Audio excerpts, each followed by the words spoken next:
बांसवाड़ा में भारतीय आंगनवाड़ी कर्मचारी संघ ने जिला कलेक्टर को एक ज्ञापन सौंपकर अपनी विभिन्न समस्याओं के निराकरण की मांग। संघ ने पोषण ट्रैकर ऐप PMMVI और IGMVI योजनाओं और मानदेय भुगतान में आ रही दिक्कतों से अवगत कराया। आंगनवाड़ी कार्यकर्ताओं ने बताया कि विभाग द्वारा 1 जनवरी से पोषण ट्रैकर ऐप चेहरे की पहचान प्रणाली के माध्यम से पोषाहार देने के आदेश जारी किए गए हैं, जिसको भरने में काफी परेशानी का सामना करना पड़ेगा। उन्होंने बताया कि जनजाति जिले बांसवाड़ा के ग्रामीण क्षेत्रों में नेटवर्क की कमी के कारण ऐप का उपयोग करना मुश्किल है और विभागीय अधिकारियों से संपर्क करना भी मुश्किल होता है।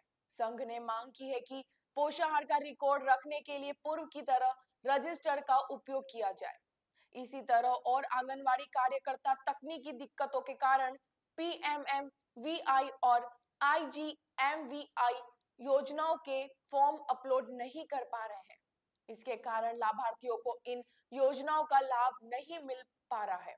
संघ ने मांग की है कि इन योजनाओं के फॉर्म को ऑफलाइन भरने की अनुमति दी जाए।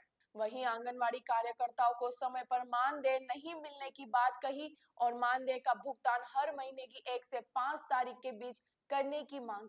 जी, आज हम पूरे राजस्थान में सभी जिलों से कलेक्टर साहब और मुख्यमंत्री को हम ज्ञापन दे रहे हैं आंगनवाड़ी कार्यकर्ता हैं कि हमारे अभी जनवरी से एक नया ऐप शुरू कर रहे हैं, जैसे पोषाहार के लिए सभी को फेस टेक्सचर करना, जो कि संभव नहीं है। ये जो फेस टेक्सचर करना यानी जो पोषाहार लेने आएगा, जिसके नाम का पोषाहार है वही व्यक्ति आएगा और उसका आधार अपडेट मोबाइल से अपडेट करके लाना होता है।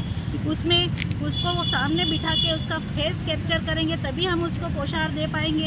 ऐसी व्यवस्था हम नहीं कर सकते, क्योंकि अधिकतर लाभार्थी हमारे जो हैं वो गांव के, या जैसे गर्भवती जैसे फर्स्ट प्रेगनेंसी होती है, वो डिलीवरी के लिए पीयर चली जाती है। अब उसको हम कैसे देंगे पोषाहार?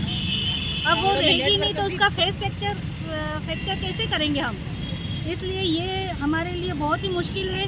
इसलिए हम इसके लिए ये ज्ञापन दे रहे हैं कि भाई ये कार्य हम नहीं कर सकते हैं। ये ई मित्र या किसी और से करवाना चाहे तो करवा सकती है सरकार। और दूसरा है PMVY जो है वो उसमें पूरे उसके डॉक्यूमेंट्स की एक PDF बनानी पड़ती है, जो हमको विभागीय मोबाइल दिया है उसमें संभव नहीं है। और जैसे उसको PDF बना के उसको फिर हमको ऑनलाइन करना पड़ता है, जो हो नहीं रहा है।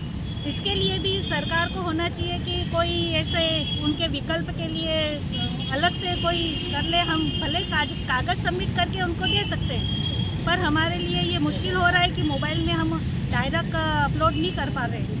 तीसरा है हमारा मानदेय, जो दोनों सरकार से आ रहा है, केंद्र सरकार और राज्य सरकार से, वो दोनों ही किस्तें हमारे अलग अलग आ रही है।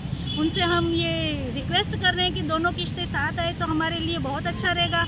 या आधी तनख्वाह में हमको मालूम भी नहीं पड़ता है कि किस महीने का कौन सी पेमेंट आई है। इसलिए हम ये 3 मांगों को लेके कलेक्टर साहब और मुख्यमंत्री को यह ज्ञापन दे रहे हैं, जिसको जो हमारी ज्ञापन ये एक्सेप्ट करके हमारी ये रिक्वेस्ट मंजूर करें तो अच्छा।